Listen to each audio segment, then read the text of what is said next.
It was a kind of a big one, actually. I mean, every year has, the anniversary time is always a tougher time of year because there's the anniversary of his death on June 29th, and then there's a couple of weeks later his birthday.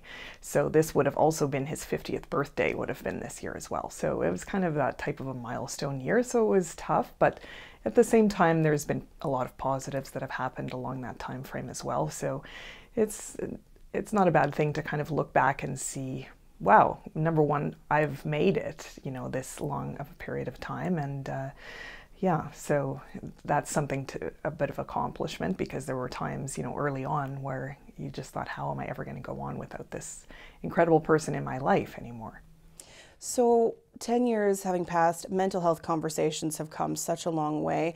Looking back now at your life 10 years ago, what do you see looking back now that you didn't see then?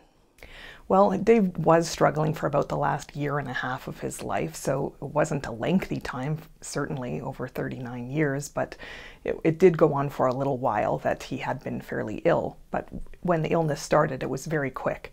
And I guess what I would have learned at this point is, at the time, this was so before Bell Let's Talk Day, before all of these celebrities came out with their experiences of mental illness. So it was really a different time then.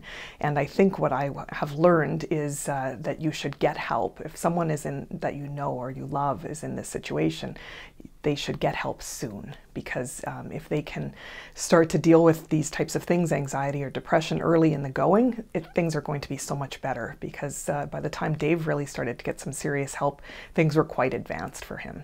Suicide is a hard word for people to say. It makes people uncomfortable. How would you say the conversation around suicide has changed over the last 10 years? Yeah, well, and that one is still a little less advanced, I would say, than mental health. Mental health has come quite a long way because of things like Bell Let's Talk Day, because of people coming out with their own experiences or experiences of their loved ones. Frankly, I think Dave was quite a trailblazer in that respect, because this was in 2008 in the fall, when he decided that he could not run again as an MP because he was so ill. He was going to try to regain his health. And he put out a press release explaining why.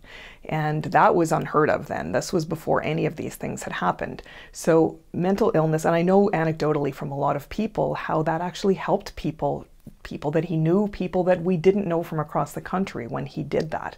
And many other stories of people who have suffered in the same way and come forward have helped people as well. But suicide, I've said before, it's kind of the final frontier of stigma, and I think that it still is. It's getting better, but there's still so much work to be done. And I think to recognize that there's that link between mental illness and the worst case scenario, suicide. It's not something that's unrelated, and that's why people need to seek help early and reach out to people, because for those of us that are left behind, we would do anything to get those people back in our lives. For people who maybe have just lost someone, or for people who are concerned that they could lose someone, what's your best advice?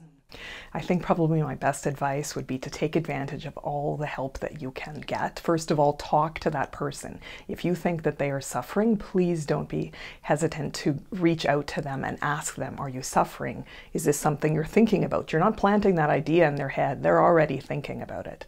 And for those of you who are suffering, you're not alone. Please reach out. There is help for you, and there is hope. And I think that that's an important message. But also, one thing that I would impart that we didn't know about early enough on was the help that a counselor or a psychiatrist, psychologist can provide in just speaking about the issues that you're having. Medication can be a great avenue for help as well, but sometimes you need more than that, and that was something that I wish that we would have known about earlier.